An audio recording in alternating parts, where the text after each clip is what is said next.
कभी कभी जिंदगी के शोर में हमें एक ऐसी आवाज़ की तलाश होती है जो हमारे भीतर के मौन से बातें करे। अगर आप भी जीवन की उलझनों में शांति, दिशा और आत्मिक सुख खोज रहे हैं तो आज का ये वीडियो आपके लिए है। हरे कृष्णा, मैं आपकी आत्मीय मित्र स्वागत करती हूँ आपका एक बार फिर भगवत गीता की उस पवित्र यात्रा में जो हम सबके जीवन को अर्थ दे रही है। ये वीडियो भगवत गीता अध्याय 5 कर्म योग, कृष्ण भावना भावित कर्म पर आधारित है। और अगर आप इस पूरी श्रृंखला को देखना चाहते हैं तो ऊपर आई कार्ड में दी गए प्लेलिस्ट पर जरूर क्लिक करें। वहां आपको हर अध्याय की सरल भावपूर्ण व्याख्या मिलेगी। तो चलिए मन को शांत करते हैं और आत्मा के दीपक को जलाने के लिए भगवान श्री कृष्ण की दिव्य वाणी में प्रवेश करते हैं। अर्जुन ने भगवान से पूछा, हे कृष्ण, आप कभी कहते हैं कि सब काम छोड़ दो, संन्यास ले लो, और कभी कहते हैं कि काम करते रहो।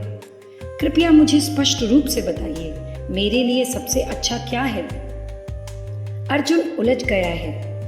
क्या काम छोड़कर भगवान को पाना अच्छा है या काम करते हुए? कई बार जीवन में हमें भी यही भ्रम होता है। क्या सब कुछ छोड़कर चुपचाप बैठ जाना ही भक्ति है, या अपने काम करते हुए भी भगवान को पाया जा सकता है? भगवान की ओर जाने के कई रास्ते हैं, पर सबसे सुंदर रास्ता है वो जहां हम कर्म में ही भक्ति देख पाए।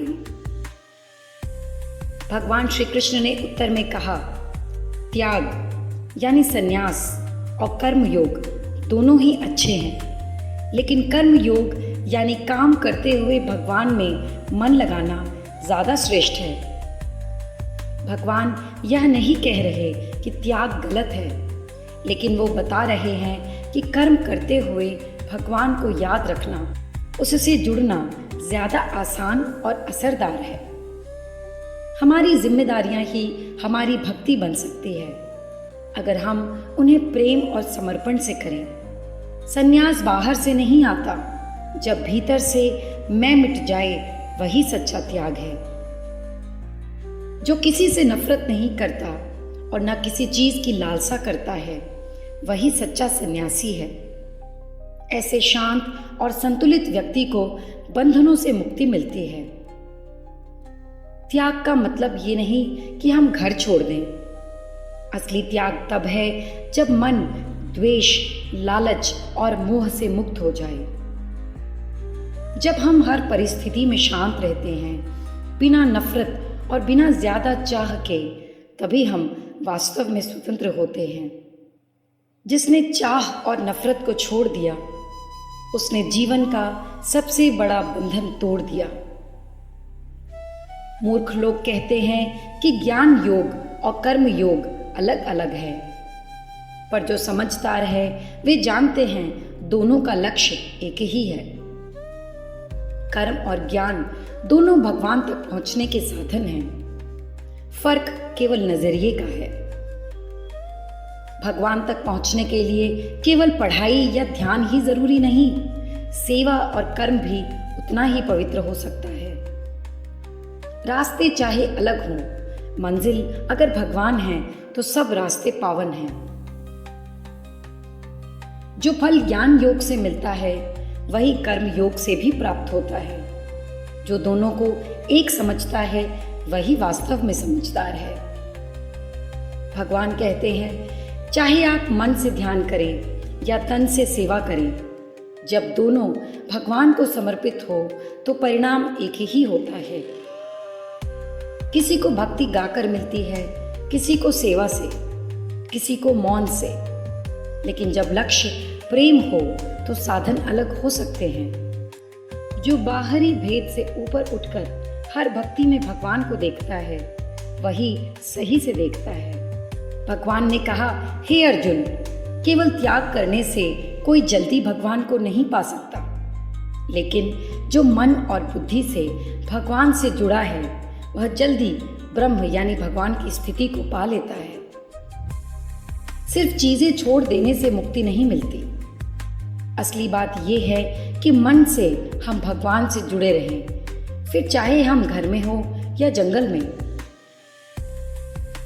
भगवान को पाने के लिए हमें जीवन से भागना नहीं है, हमें अपने हर काम को, हर सोच को भगवान से जोड़ना है।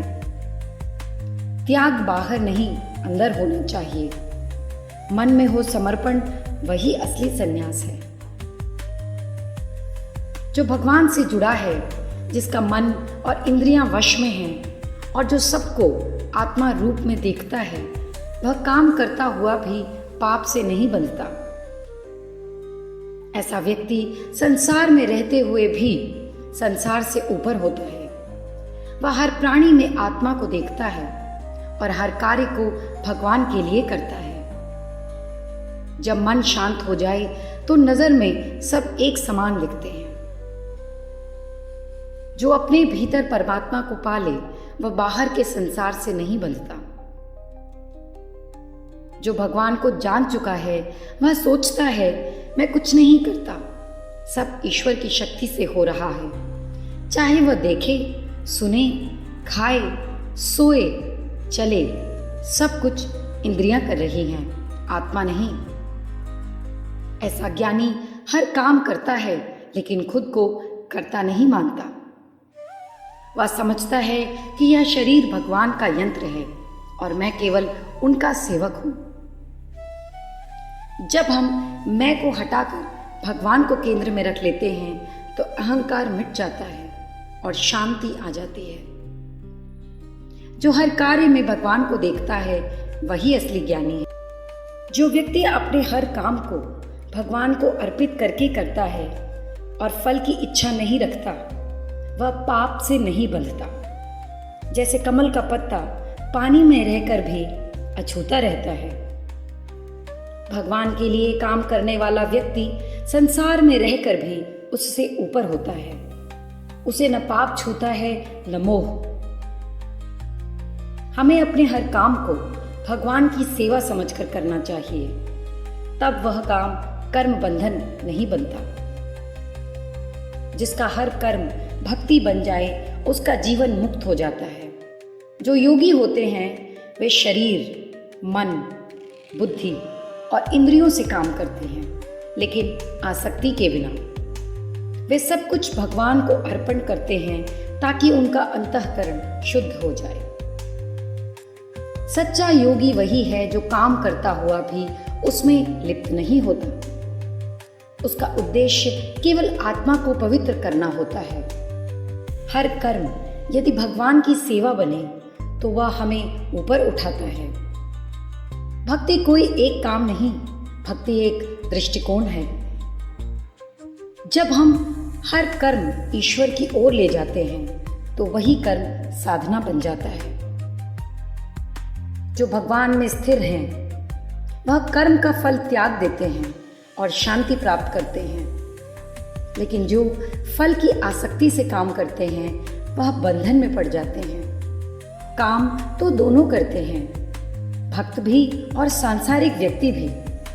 फर्क सिर्फ इतना है कि एक फल चाहता है और दूसरा सेवा करता है।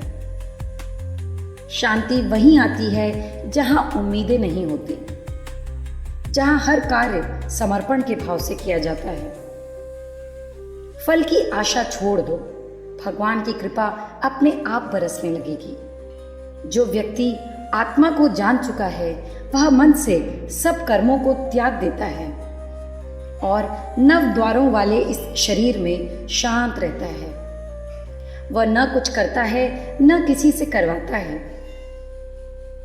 ऐसा व्यक्ति केवल देखता है, सब कुछ भगवान के संयोग से हो रहा है। वह संसार की हलचल से ऊपर होता है।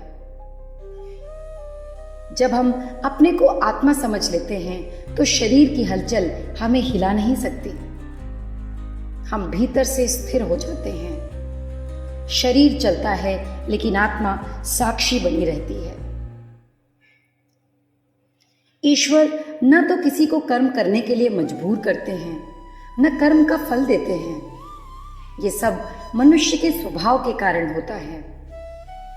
भगवान हमें आजादी देते हैं, हम जैसा चाहें वैसा कर सकते हैं और फिर वैसा ही फल पाते हैं। जीवन में जो भी हो रहा है वह हमारे ही विचारों, कर्मों और स्वभाव का परिणाम है। भगवान बस हमें विकल्प देते हैं। भगवान हमारी डोर नहीं खींचते, वे तो बस प्रेम से बुलाते हैं।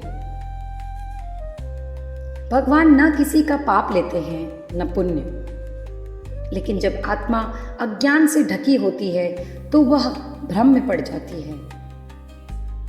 भगवान तो हमें जैसा सोचे वैसा करने की छूट देते हैं, पर जब हम अज्ञान में होते हैं तो हम भ्रमित होकर अपने ही कर्मों में उलझ जाते हैं। सच्चा ज्ञान यही है, हम आत्मा हैं, भगवान के अंश हैं। जब ये स्मरण आता है तभी अंधकार मिटता है। अज्ञान अंधकार है और ज्ञान दीपक है। जिन लोगों ने आत्मा के ज्ञान से अज्ञान को नष्ट कर दिया है, उनके लिए यह ज्ञान सूर्य की तरह चमकता है और परम सत्य को प्रकट करता है। ज्ञान आत्मा का दीपक है। जब यह जलता है तो भीतर का सारा अंधकार मिट जाता है। जब हमें सच में यह समझ आ जाए कि मैं शरीर नहीं आत्मा हूं, तो जीवन बदलने लगता है। ज्ञान से ही जीवन का सूर्य उगता है और आत्मा को दिशा मिलती है। जिनकी बुद्धि, आत्मा और जीवन भगवान में स्थिर है और जिनका ज्ञान पापों को धो चुका है, वे फिर जन्म मृत्यु में नहीं पड़ते। जो अपना मन, हृदय और जीवन भगवान को समर्पित कर देते हैं, उनके लिए जीवन चक्र का अंत हो जाता है। भगवान में मन लगाकर हम अपने सारे बंधनों से मुक्त हो सकते हैं। भगवान को जीवन का केंद्र बना लो, बाकी सब अपने आप शांत हो जाएगा। ज्ञानी लोग ब्राह्मण, गाय, हाथी, कुत्ता या चांडाल सबको एक ही आत्मा की तरह देखते हैं। जो सच्चे ज्ञानी हैं वे भेद नहीं करते। वे सब जीवों में भगवान का अंश देखते हैं। जब हमारी नज़र में ऊंच नीच मिट जाती है, तब हम सच में देखना शुरू करते हैं। प्रेम वो है जो सबको एक सा देखे, वही सच्चा ज्ञान है। जिनका मन समभाव में स्थित है, उन्होंने जन्म मृत्यु पर जीत पा ली है, क्योंकि परमात्मा सब में समान है और ऐसे लोग परमात्मा में ही रहते हैं। जब हम सभी में एक ही ईश्वर को देखते हैं, तो हमारा मन ऊंच नीच, मेरा तेरा से ऊपर उठ जाता है। जो सब में समता देख ले, वह मृत्यु के पार पहुंच जाता है। भगवान सभी में एक से हैं। जब हम भी वैसे ही देखने लगते हैं, तभी हम उनसे जुड़ते हैं।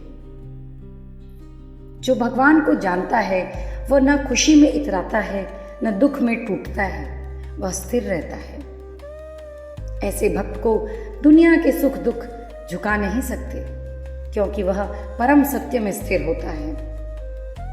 दुनिया बदलती रहेगी, लेकिन जिसे भगवान में विश्वास है, वह अंदर से अडोल रहता है। बाहर कुछ भी हो, भीतर भगवान हो तो मन शांत रहता है। जो व्यक्ति बाहरी सुखों से आसक्त नहीं है, वह अपने भीतर आत्मा में ही आनंद पाता है और परम सुख को प्राप्त करता है। असली सुख बाहर नहीं, भीतर है, और वह सुख केवल भगवान से जुड़ने पर मिलता है। बाहरी वस्तुएं थोड़ी देर की खुशी दे सकती हैं, लेकिन आत्मा का सुख अमर है। जहां भगवान है, वहीं शांति है और वहीं सच्चा सुख भी। जो सुख इंद्रियों से मिलते हैं, वे दुख का कारण बनते हैं, क्योंकि उनका आरंभ और अंत होता है। यानी व्यक्ति उनमें आनंद नहीं खोजता। जो सुख थोड़ी देर के लिए हो और बाद में खालीपन छोड़ जाए, वह असली सुख नहीं है। इंद्रिय सुख अंत में पीड़ा देता है, लेकिन आत्मा का सुख शाश्वत है। क्षणिक सुख छोड़कर शाश्वत आनंद की ओर चलो, वही आत्मा की राह है। जो इस शरीर में रहते हुए ही काम और क्रोध को जीत लेता है वही सच्चा योगी है और वही सुखी होता है। काम और क्रोध मन को जला देते हैं, जो उन्हें जीत ले वही सच्चा विजेता है।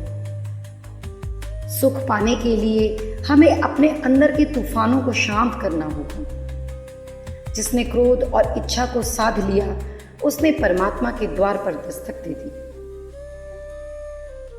जो भीतर से आनंदित है, शांत है और भगवान से जुड़ा है वही मुक्त है। ऐसे भक्तों का जीवन करुणा, ज्ञान और प्रेम से भरा होता है। उन्हें ईश्वर मिलते हैं क्योंकि उन्होंने संसार के द्वंद्वों को पार कर लिया है। मन को शांत करके भगवान में टिकाकर हम मृत्यु को भी पार कर सकते हैं। भीतर जब ईश्वर का दीप जलता है तो बाहर की सारी रातें रोशनी बन जाती हैं। जिसने अपनी इंद्रियों को संयमित कर लिया, मन को शांत कर लिया और सांसों को नियंत्रित किया, वह परम शांति को प्राप्त करता है। योग और भक्ति का मिलन ही हमें भगवान से जोड़ता है। शांत मन में ही भगवान उतरते हैं, जैसे शांत झील में चांद का प्रतिबिंब दिखाई देता है। जो जानता है कि मैं यानी कि भगवान ही यज्ञ और तपस्या का भोक्ता है, सारे लोकों के स्वामी हैं और सब जीवों के सच्चे मित्र हैं, वही शांति को प्राप्त करता है। भगवान कहते हैं, मैं तुम्हारा मालिक नहीं, मैं तुम्हारा सखा हूं, मैं तुम्हारे हर कर्म का साथी हूं। भगवान को मालिक नहीं मित्र बनाओ, फिर वो तुम्हारे दुखों को अपने आंचल में भर लेंगे।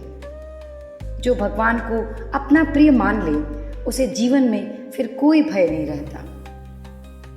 प्रिय मित्रों, जब हम गीता के श्लोकों में उतरते हैं तो ऐसा लगता है जैसे भगवान श्री कृष्ण स्वयं हमारे हृदय से बातें कर रहे हों। उन्होंने हमें ज्ञान भी दिया, करुणा भी और वो दृष्टि भी जिससे हम सब में एक ही परमात्मा को देख सके।